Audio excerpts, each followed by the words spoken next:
All right, it's time for Interactive. Do remember to download the SportsMax app from the Google Play Store or the App Store. Catch all our premium content from the tip of your fingers. And there are occasions where you can interact with one of us, myself, Lance, or Ricardo, in the live chat feature. Well, send us your voice notes also via WhatsApp and check out our clips on X, Instagram, and YouTube. We start today's Interactive by taking some reactions to the TNT Red Force becoming 2023 CG United Super 50 champions. All right, we had Andre X. Morrison saying, congratulations TNT Red Force, all the best to Sunil Narain and Jason Mohammed ending their careers on a high, all the best in the future to two excellent cricket players. Woohoo! TNT flag!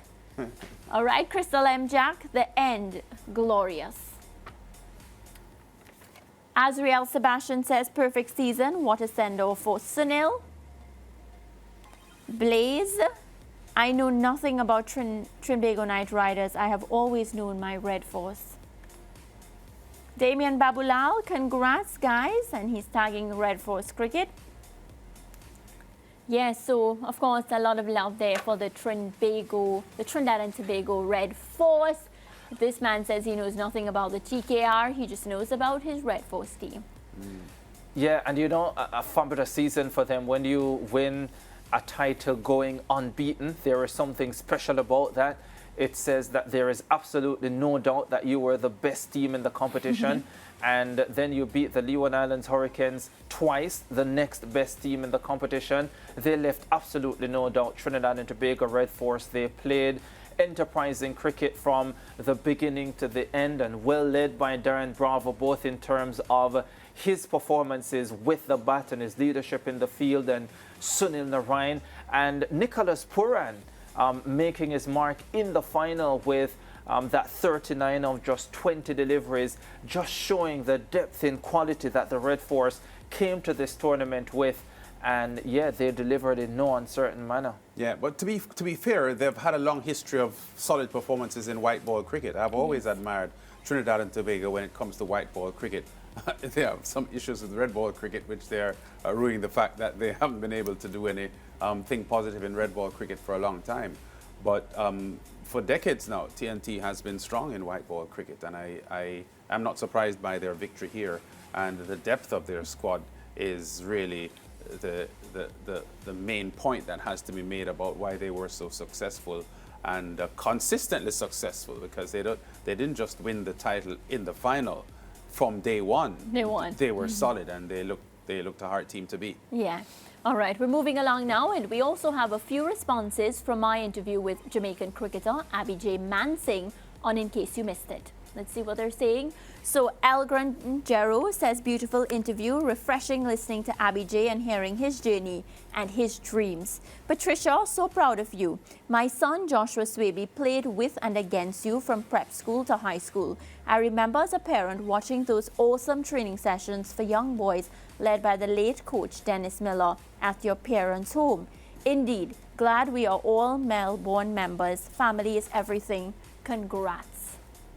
All right, so Abby J is somebody I've never spoken to until this interview. You know, you've seen him do his thing on the pitch. I actually thought he was really quiet, but he was not. He was chatty in the interview, and I got to learn a bit about him. And I think, you know, he's somebody that appears really focused. He seems level-headed. He comes from a great family, so I think he has no choice but to do well. Yeah, I saw that interview, and he was very, very smooth and articulate. A very intelligent young man, and I wish him the best. And I quite enjoyed the interview myself as well. Thank you. What about you? Did you watch the interview? No, I have not seen the interview, but I did see, well, I didn't see that either, but Melbourne Cricket Club is where I wanted to go, where my good friend Mark Nita is the president of Melbourne Cricket Club. You know Mark, Lance. Yes. You know, Mark was a major part of my development and my entry into the media business, himself and Andrew Mason, but I'll leave that story for another day.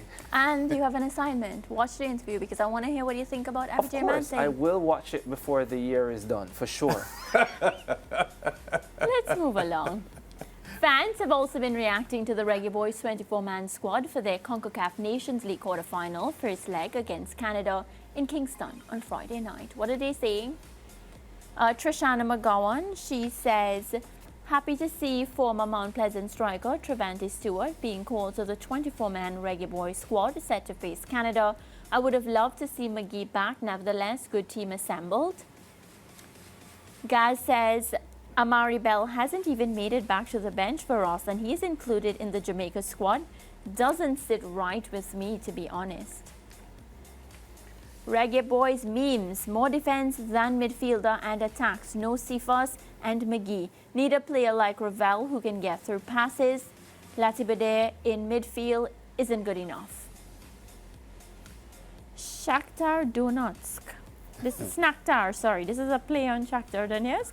This generation of Jamaican talent is insane. Well done recruiting. The voice of reason. No whisper? None? Yeah, well, a couple of notable omissions there, and the last one telling that story, the Jean Whisper Richards not there, but a good squad. It's a good squad. The Canadians are a tough team, and we saw them at the World Cup, and it's not going to be easy for the Jamaicans in this two-way tie, but the squad assembled is a reasonably good one. I have no major issues with it. Yeah. All right, let's take a look at this little boy.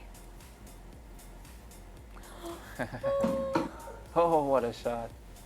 Go, Glenn Maxwell.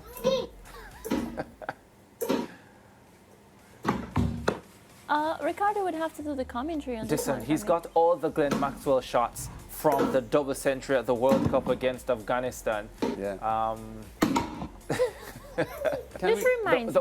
The only one I didn't see him play, which is really good for his age, that he has the discipline not to try and play that one, was the reverse sweep, pull, whatever you want to call it. What? Oh yeah, man, all Glenn So Maxwell. where's the little chap from? Did he say something just now that we could pick his accent up?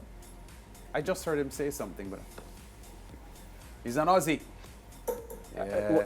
Lance Whitaker, why do I feel that you already knew he was an Aussie and you're trying to make a point? Like, we know you're an Australian fan, Lance. You don't have to use every opportunity to make that point. You are a fan of Australia and Australia's cricket. He's Well, hitting the it's ball. hard. It's hard not to be if you love efficiency and results.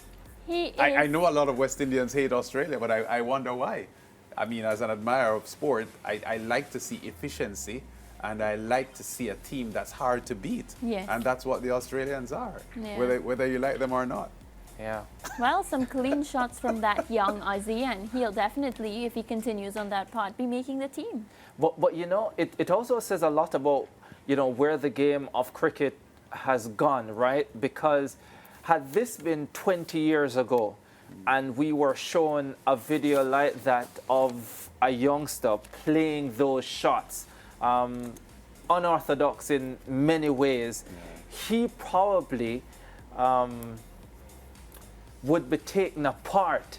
And what you would hear is that there is no way a youngster should be playing those types of shots. You should be learning the forward defensive. And that's what you teach at that age. Yes. And that's why your cricket is going down, because there's too much T20 and reverse sweeps and reverse pulls and Dilshans.